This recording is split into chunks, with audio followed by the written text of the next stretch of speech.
열왕기상 8장의 대부분의 내용은 솔로몬의 기도로 이루어져 있죠. 이 기도는 솔로몬의 성전 봉헌식 가운데 이루어진 일입니다. 우리가 이 8장을 살펴보기 전에 솔로몬은 7년 6개월 동안의 성전 공사를 마무리하고 또다시 한 1년 정도의 준비 기간을 거쳐서 다윗의 왕궁에 있었던 언약궤를 새로 건축한 성전 지성소로 옮깁니다. 그리고 그렇게 옮기는 일정과 맞추어서 성전 봉헌식을 함께 진행하고 있는 거죠. 그런데 그렇게 언약궤를 성전의 지성소에 모셔드리자마자 하나님의 영광이 성전 안에 가득 차게 됩니다. 그래서 구름이 임하였는데 너무나 빽빽하여서 제사장들이 제대로 사역을 할 수 없을 정도로 진한 구름이 성전에 가득했다, 이렇게 기록을 하죠. 그 모습을 보고 솔로몬이 감격하여서 그 성전 앞에서 백성들이 들리도록 올려드린 기도가 이 본문 말씀이 포함된 22절부터 53절까지의 중보기도입니다.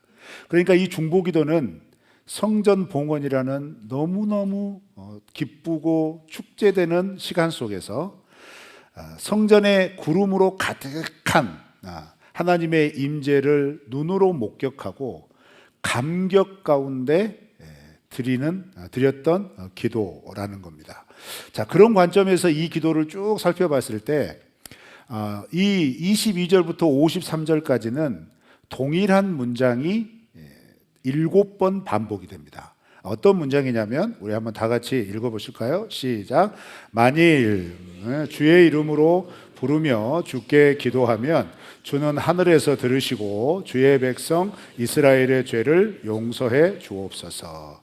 만일 무엇한 상황 가운데서 주의 이름으로 부르고 주께 기도하면 주님은 하늘에서 들어주시고 그 백성 이스라엘의 죄를 용서해 주십시오 라고 하는 문장이 22절부터 53절까지 7번 반복이 된다는 겁니다.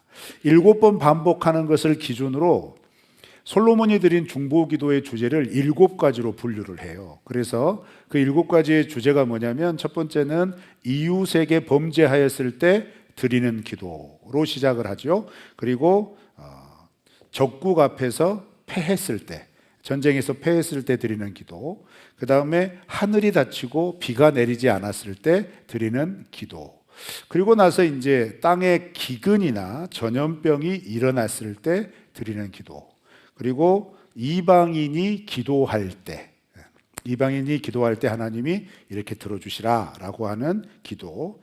그 다음에 이제 오늘 본문 말씀이 이제 6번째, 7번째 기도입니다. 6번째는 전쟁에 출정하면서 드리는 기도, 혹은 전쟁터에서 전투가 시작되기 직전에 드리는 기도로 할 수도 있겠고, 7번째는 전쟁에서 패해서 포로로 붙잡힌 거예요. 그래서 포로로 붙잡혀서 그 적국의 땅에서 하나님께 기도를 드리는 것, 그것으로 분류가 됩니다. 그래서 이제 가만히 7가지를 살펴보면 2번째 기도와 6번째, 7번째 기도가 전쟁이라는 공통적인 상황 가운데서 드려지는 기도라는 겁니다. 그런데 6번째를 제외하고서는 2번째와 7번째는 굉장히 부정적인 상황에서 드리는 기도죠. 전쟁에 패하였을 때, 그리고 포로가 되었을 때 이렇게 드리는 기도다, 이렇게 분류를 할 수가 있습니다. 근데 이 분류를 제가 왜 일일이 설명하냐면, 조금 전에 설명드렸던 이 기도를 드렸던 시기 때문에 그래요. 언제 드렸느냐? 성전 봉헌 축제 때 드린 거예요. 어떻게 보면 성전 봉헌식은요, 솔로몬의 통치 기간에서 아마 클라이막스일 거예요. 가장 절정에 오른 시기입니다. 어느 면에서나 솔로몬의 통치 기간에서 가장 행복할 때입니다. 가장 기쁨이 넘칠 때, 그때 이 기도를 드린 겁니다. 자, 그러면 여러분 스스로 대답을 해보세요. 여러분이 인생에 고대하고 갈망했던 것들이 이루어져서 너무너무 기쁨이 넘쳐나요. 행복하거든요. 그때 여러분이 감동해서 하나님께 기도를 한다고 쳐요. 그럼 여러분은 어떤 기도 드리겠어요? 수수 저한테 들려주지 마시고 속으로 대답해 보세요. 괜찮아요. 어떤 기도 드리시겠어요? 이 솔로몬이 드렸던 특히 두 번째, 여섯 번째, 일곱 번째 기도는 좀 생뚱맞죠. 그죠? 그런 상황에 어울리지 않는 기도죠. 저만 이렇게 생각하면 오늘 말씀 여기서 끝. 근데 여기 공감하셔야 돼요. 이 분위기에 어울리지 않는 기도라는 거죠. 자, 그래서 말씀을 준비하면서 이런 생각 해봤어요. 아, 그렇구나. 솔로몬은 가장 잘 나갔을 때 왕으로서 가장 최악의 상태가 될 것을 예상하는 기도를 했구나 라는 거예요. 그러면 어떻게 이런 기도를 할 수 있을까요? 저는 열왕기상 3장 하나님께서 듣는 마음 달라고 구했을 때 지혜와 명철, 총명을 주겠다 하신 그 약속의 말씀에 성취라고 믿습니다.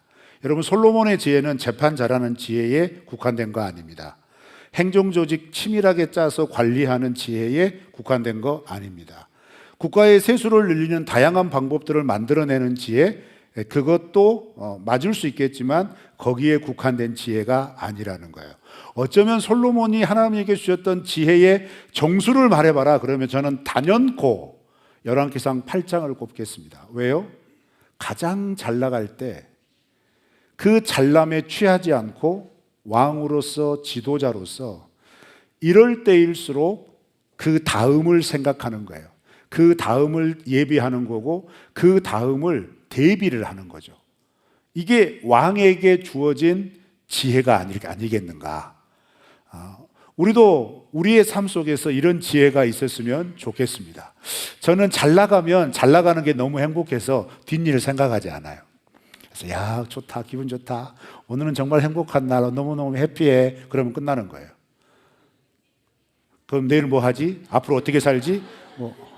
네, 고마워요. 네, 뭐라고 했는지는 모르지만 너무너무 해피해요. 그런데 그 다음 다 잘 못하거든요. 저 생각 안 하거든요. 이게 모든 사람의 공통점일 수 있습니다. 그런데 제가 단지 그런 지혜로움을 얘기하는 것보다 이런 축제의 현장에서 솔로몬이 하나님의 은혜에 감동하고 감격해서 그 자연스럽게 기도를 시작한 겁니다. 뭐 순서에 따라서 이번에는 솔로몬 왕께서 나오셔서 하나님께 올려드리는 기도문을 낭독하겠습니다, 이런 순서 없었어요.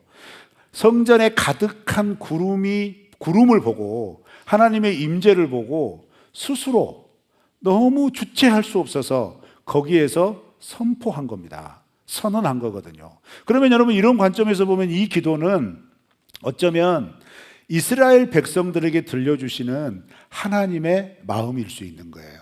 그리고 7가지 기도의 주제가 어떤 주제예요? 하나님의 말씀을 따라 순종했을 때와 순종하지 못했을 때 어떻게 될 것이라는 신명기 28장의 내용을 그대로 가져와서 기도하는 거예요.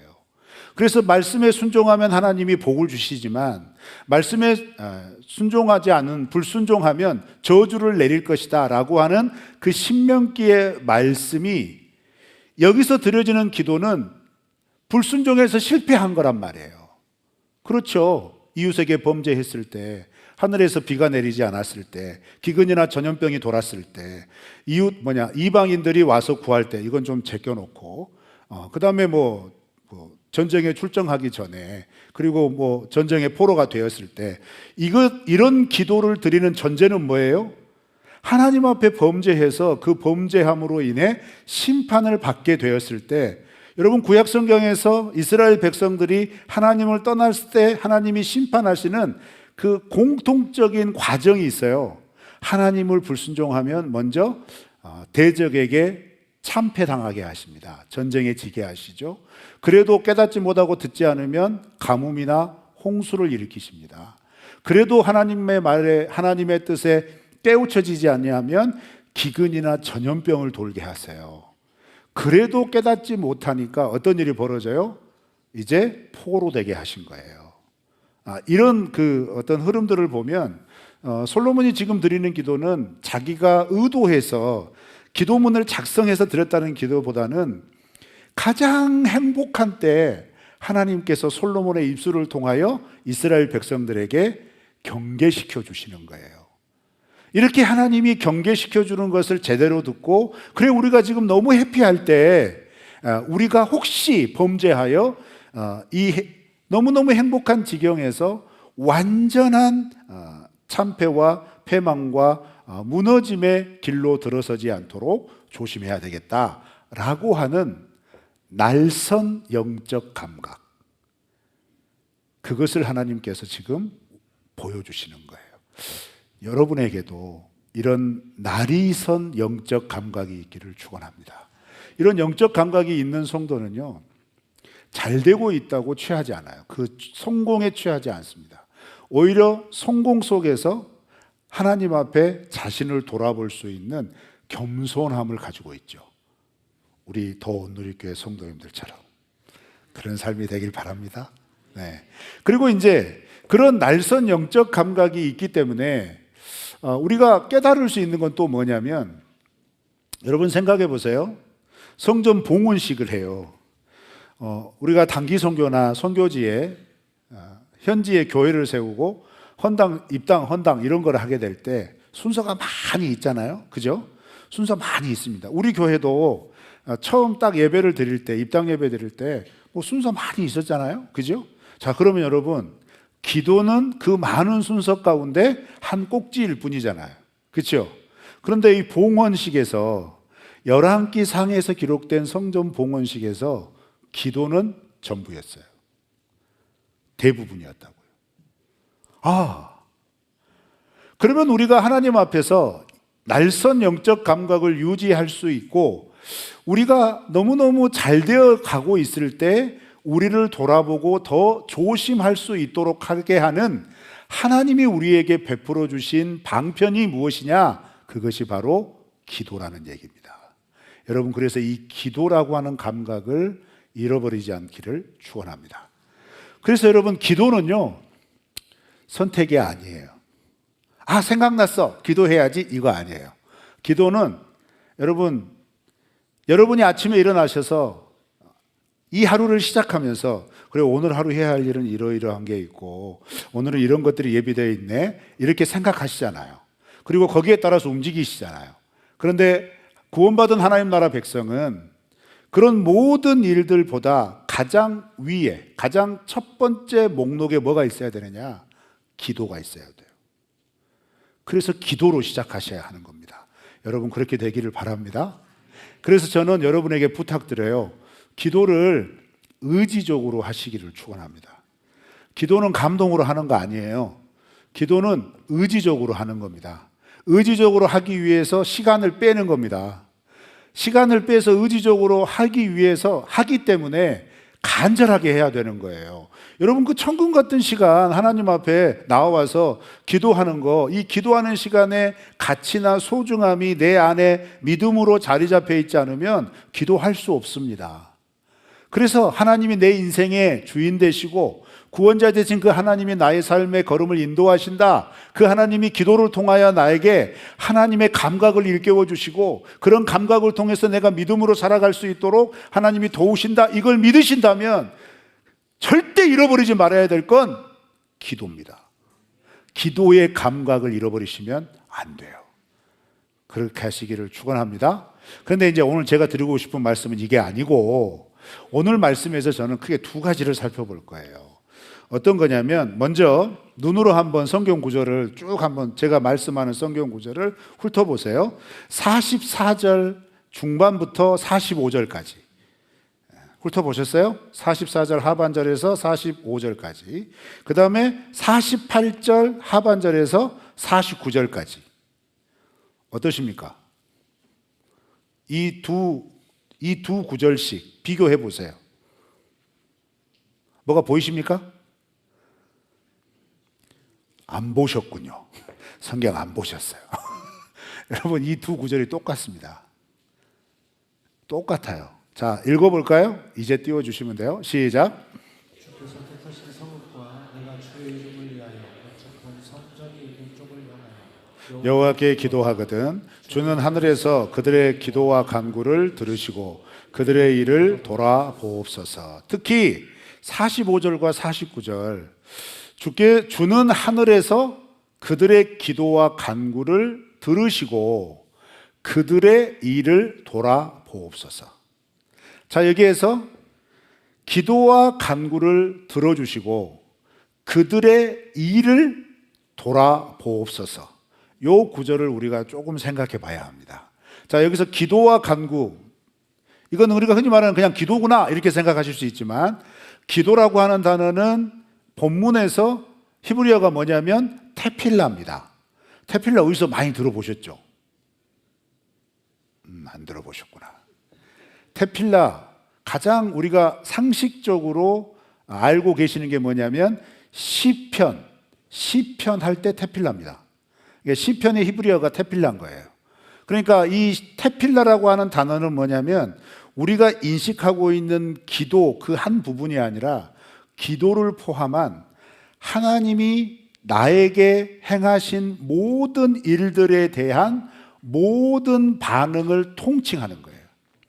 내가 하나님에 대해서 감각해서 하나님이 나에게 이런 은혜를 주셨어요 라고 감격할 수도 있고, 내가 하나님이 하시는 일 때문에 뭔가 느껴가지고 왜 하나님이 나에게 이런 일을 라고 원망할 수 있잖아요. 그래서 기쁘거나 슬프거나 즐겁거나 혹은 노엽거나 분노되거나 염려되거나 불평되거나 불만되거나 좌절되거나 상심되거나 이런 모든 감각들 속에서 그런 감각들을 하나님에 대하여 반응하고 하나님에 대하여 토해내고 이런 모든 행동들을 통칭할 때 테필라라고 합니다. 그런데 우리는 이것을 찬양으로도 번역할 수 있어요. 그리고 간구는 뭐냐면 테힌나입니다. 테힌나. 그래서 이 테힌나라고 하는 단어의 가장 중요한 뜻은 뭐냐면 절실하게 기도하는 거예요. 간구는 절실하게 기도하는 겁니다. 하나님 아니면 안 됩니다. 하나님만이 이것을 해결하여 주실 줄 믿습니다. 하나님만이 해결자이십니다 라고 하면서 어떤 특정한 주제에 대해서 울고 불며 매달리는 것, 이게 간구라고 할 수 있겠죠. 그런데 전쟁에 출정하기 전에, 전쟁에 출정하기 전에 여러분들이 출정하는 병사라면 기도와 간구 중에서 무엇을 더 하시겠어요? 제가 설명을 드렸잖아요. 테필라와 테힌나 중에서 뭘 하시겠어요? 저 같으면 테힌나를 주로 합니다. 왜요? 얼마나 불안해요. 너무 초조하잖아요. 이제 막 전투가 시작되는데 얼마나 떨립니까? 그럴 때 어떻게 기도하겠어요? 하나님 살려주세요. 하나님 유만 살려주시고, 하나님 제발 어디 가지 마세요. 나의 방패 되어주세요. 하나님 내 창끝 되어주세요. 이렇게 할 거 아닙니까? 그죠? 그런데 그 현장에서 사랑하는 하나님, 이런 광대한 전장에 저를 불러주셔서 이렇게 기도하겠습니까? 아니죠. 이렇게 기도할 수는 없는 거거든요. 또 포로된 땅에서 포로의 신분으로 기도할 때 테필라를 하시겠어요? 테힌나를 하시겠어요? 당연히 테힌나죠. 내가 어쩌다가 포로가 되었나. 나의 하나님은 왜 이러시나. 하나님 제발 하면서 가장 절실하고 가장 간절한 거, 그것만 붙잡고 울부짖지 않겠습니까? 그런데 솔로몬이 지금 그런 상황임에도 불구하고 테필라와 테힌나를 같이 사용해요. 왜 그럴까요? 고민해 봐야 돼요. 우리는 어떤 특정한 상황에서 내 마음에 합하고 내 마음에 원하는 대로만 늘 생각하고 그대로 내 마음의 욕심을 따라 이루어지기를 원하는 것만 생각한다는 거죠.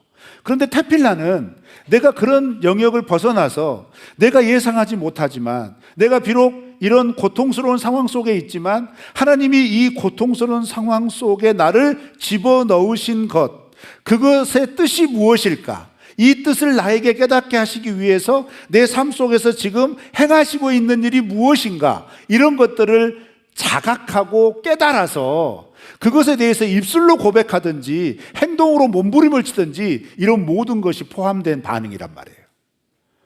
그러니까 기도와 간구라는 표현 속에는 아주 간단하게 설명하자면 온 인격을 동원해서 그 상황에 처해 있는 사람이 하나님을 향하여 매달린다라는 겁니다.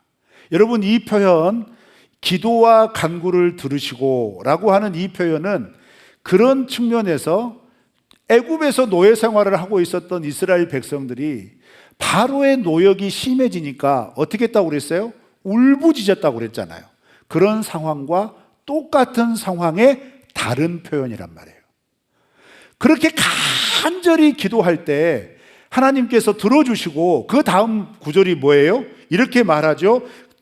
그들의 일을 돌아보옵소서. 자, 그러면 이 문장을 딱 읽으면 어떤 느낌이 듭니까? 그렇게 간절히 매달렸을 때 하나님이 그들의 기도를 들어주셔서 해결하여 주십시오. 공감하여 주십시오. 그렇게 회복시켜 주실 줄 믿습니다. 뭐 이렇게 받아들일 수 있는 해석이죠. 그죠? 번역이죠. 그런데 개역 개정이 그들의 일을 돌아보옵소서라고 번역한 이 구절의 히브리어 본문은 직역을 하면 그런 뜻이 아닙니다. 여기에서 일이라고 번역된 단어는 미시파트입니다. 미시파트라고 하는 말은 공의, 심판, 재판 이런 뜻이에요. 그 다음에 돌아보옵소서라고 하는 단어는 아샴이라고 하는 단어인데 뭐뭐 행하시옵소서, 뭐뭐 하소서 이런 뜻이에요. 자, 그러면 직역을 해보세요. 그들에게 공의를 행하십시오. 이런 말이 되는 거예요. 울며 불며 하나님 도와주십시오. 하나님밖에 없습니다. 하나님 이 상황 속에서 의지할 건 하나님밖에 없습니다. 라고 고백하는 그들을 향하여서 솔로몬이 어떻게 말하는 거예요? 그거 들으시고 그들을 공의로 행하시옵소서. 그들에게 공의로 심판하십시오. 이렇게 기도하는 거예요. 여러분의 표정이 이해 안 된다는 표정 딱 그겁니다. 지금 이해 안 되죠? 자, 이게 무슨 말인가요? 하나님께 올려드리는 기도요, 내가 원하는 대로 하나님이 들어주시지 않는다는 겁니다. 나의 간구의 제목들을 하나님께서 판단하신다는 겁니다. 그래서 이걸 직역한 것을 조금 의역하면 뭐냐면 하나님의 정의대로 응답해 주십시오. 혹은 하나님의 공의대로 행하시옵소서. 이런 의미가 되는 거예요.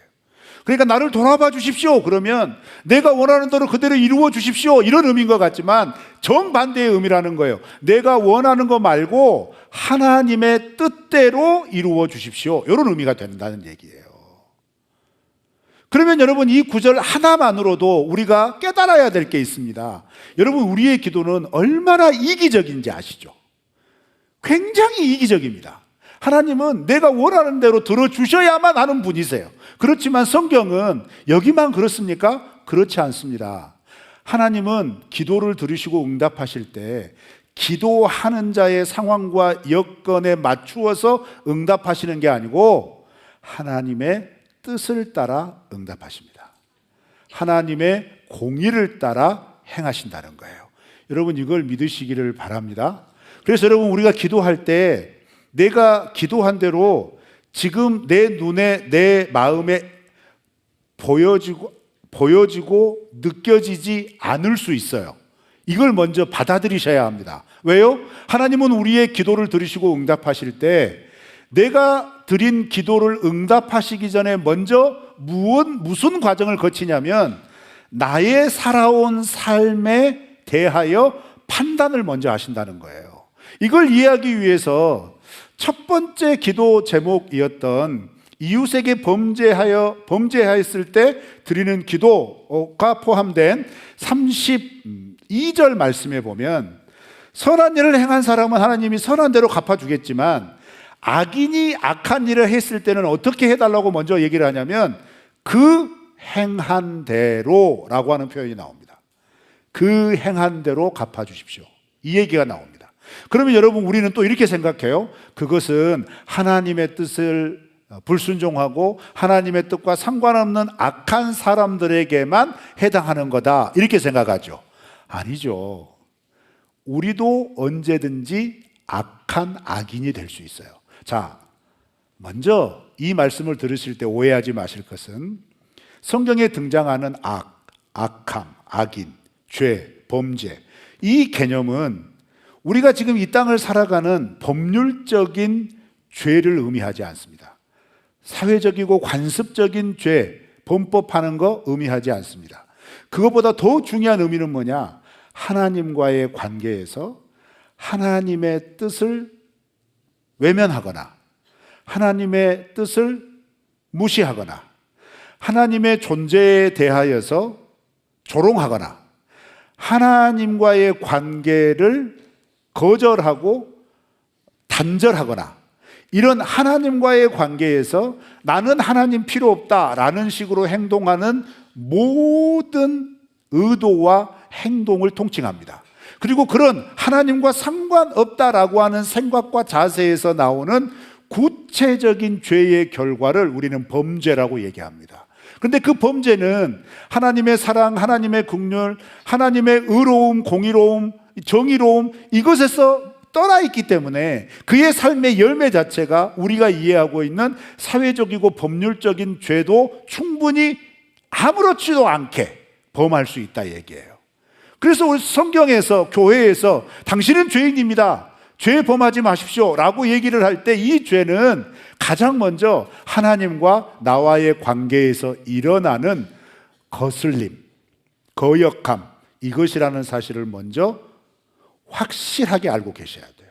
자, 그렇다면 하나님의 공의대로 판단하십시오. 무엇을요? 그들의 일을. 그래서 본문 말씀에 이렇게 얘기하잖아요.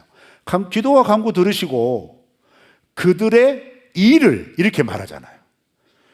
간구하는 내용과 별개로 그 먼저 그가 살아왔던 삶의 걸음을 하나님의 공의대로 판단해 주십시오 라고 하는 얘기죠. 자, 이 말의 중요한 의미는 뭘까요?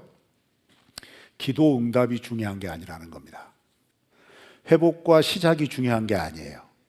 뭐가 중요하냐? 하나님과의 관계의 회복이 중요하다는 거예요. 하나님과의 관계가 먼저라는 거예요. 그래서 하나님과의 관계에서 하나님이 말씀하시는 것을 거역하고 그것을 범하며 살아왔던 것이 있다면 아무리 간구하고 절실하게 구하여도 그것을 응답하게 주기 전에 솔로몬의 기도는 무슨 내용이에요? 그렇게 하나님과 거역된 관계부터 하나님이 조정해 주십시오, 하나님께서 해결해 주십시오, 이런 의미가 되는 겁니다. 그래서 하나님의 백성을 하나님이 인도하실 때 내가 원하고 바라는 기도 제목을 따라 응답하시면서 은혜를 베푸시는 측면도 있겠지만 그것을 베풀어 주시기 위해 하나님이 먼저 우리가 의식하지 못하는 상태에서라도 행하시는 게 뭐냐면 내가 하나님으로부터 멀어진 것, 내가 하나님의 말씀에 대하여 거역한 것, 그거 반드시 들춰내서 해결하시고 그 다음 응답으로 넘어가신다는 거예요. 그래서 여러분 경험해 보셨을 겁니다. 여러분 작전기도 해보셨을 겁니다. 기도 시작했을 때 처음에 내가 원하는 간구로 시작하지만 시간이 지날수록 성령께서 내가 구하는 간구보다 무슨 고백을 하게 하시죠? 내 자신을 돌아보게 합니다. 내가 하나님 앞에서 내 모습을 보게 하신다는 거죠. 그래서 내가 간절히 원하는 것을 구하다가 어느덧 어느 순간부터 내가 하나님 앞에서 하나님을 떠났던 것들만 생각하게 하시고 고백하게 하셔서 그것을 인정하고 회개했을 때 어떤 일이 벌어져요? 내가 간절히 구했던 것들이 하나님의 놀라운 신비한 은혜로 해결되어졌던 경험들을 해보셨을 거예요. 이 원리가 이 말씀에 숨어 있습니다. 그렇다면 우리는 어떻게 기도해야 될까요? 그렇다고 간구를 하지 말라는 말은 아니죠. 그런데 우리가 우리의 삶의 가장 첫 번째 목록에 기도를 놓았다면 그 기도하는 중에 여러분의 마음에 생각나게 되는 것, 말씀 구절을 따라 생각나고 예전에 내 삶이 그 말씀을 따라 떠올려지고 그것들을 어떻게 해야 한다는 거예요? 그것을 하나님 앞에 회개해야 한다는 거예요. 그걸 먼저 해결을 해야 지금 내가 처해 있는 가장 절실한 문제를 하나님께서 어떻게 하신다고요? 실마리를 풀어주신다고요. 여러분 이 말씀을 믿으시기를 바랍니다. 하나님과의 관계가 회복이 되어져야 이 땅에서의 삶의 꼬인 실타래가 풀어집니다. 그래서 예수님은 늘 우리에게 강조하셨어요. 먼저 그의 나라와 그의 의를 구하여라.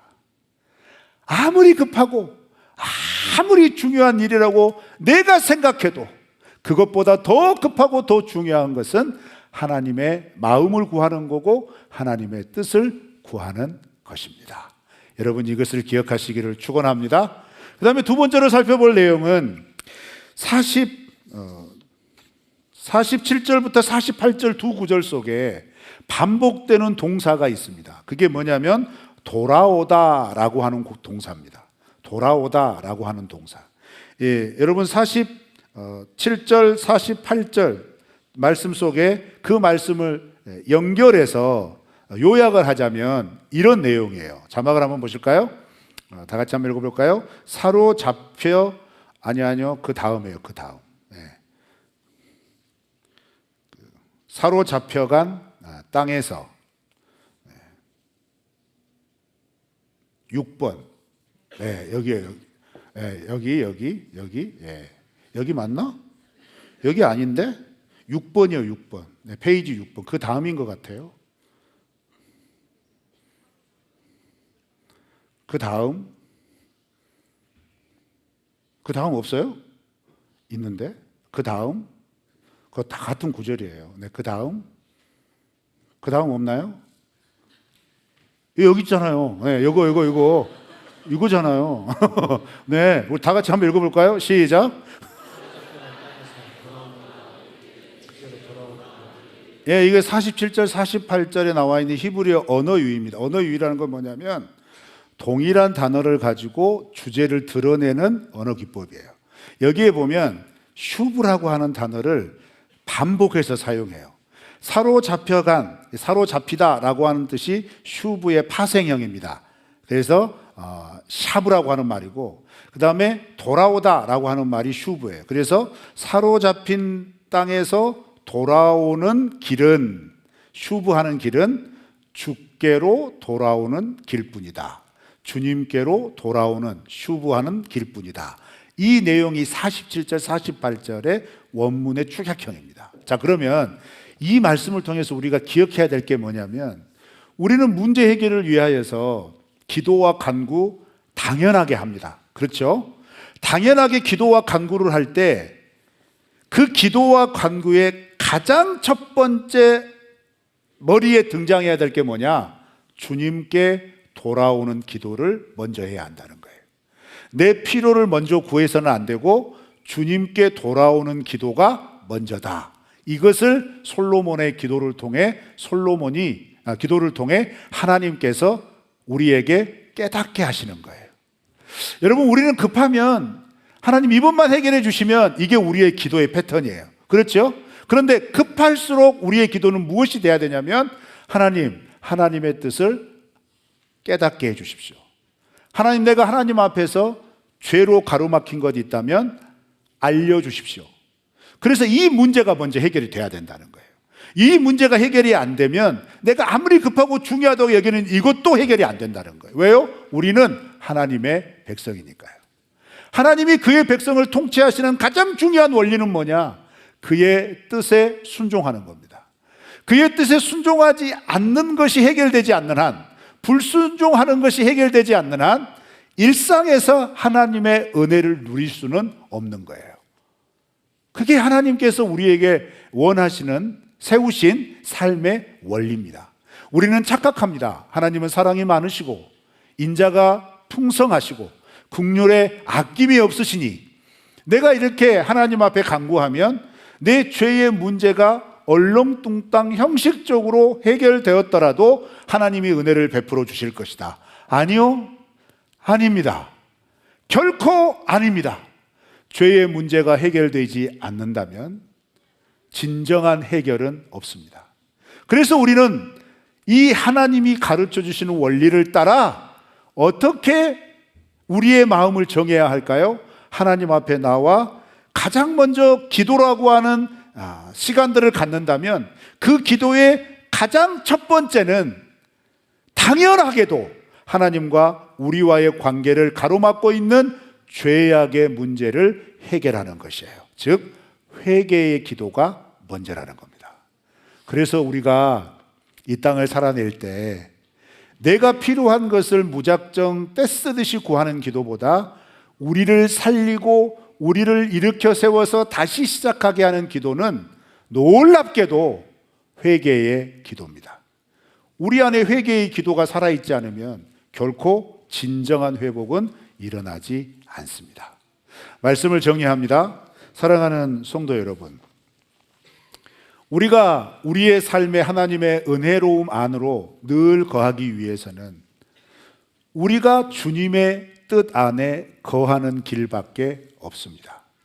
우리가 주님의 뜻 안에 거하는 가장 중요한 삶의 중심은 하나님이 나의 하나님 되시고 그 하나님 앞에 하나님께 내가 어디에 있든지 무엇을 하든지 그 하나님을 향하여 기도하면 우리의 삶의 내용을 하나님의 인도하심 가운데 의탁하면 하나님이 그것을 들으시고 우리의 삶의 모양들을 돌아보셔서 판단하셔서 우리로 하나님의 백성답게 살아가도록 일깨우고 이끌어 주실 줄 믿습니다.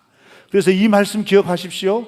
이 말씀은 오늘 우리에게 굉장히 큰 부담감으로 올 수도 있겠지만 이것이 우리 안에 온전히 세워지지 않고 회복되지 않으면 우리 안에 하나님의 은혜의 지속성, 하나님의 은혜의 새롭게 됨 일어나지 않습니다. 사랑하는 하나님을 의지하며 걸어가시는 길에 하나님이 우리의 기도와 간구를 들으신다고 믿으신다면 우리의 일들도 돌아보시는 하나님이시라는 것을 깨달으셔서 일상에서부터 아주 작은 것에서부터 하나님의 마음과 뜻을 따라 순종하며 나아가는 복된 성도들 되시기를 주님의 이름으로 축원합니다. 하나님은 들으시고 우리를 돌아보실 겁니다. 들으시는 하나님 앞에 우리의 삶을 공의로 판단하시는 하나님의 돌아봄이 있다는 사실을 기억하셔서 주의 말씀 앞에 바른 길로 행하시기를 주님의 이름으로 부탁합니다.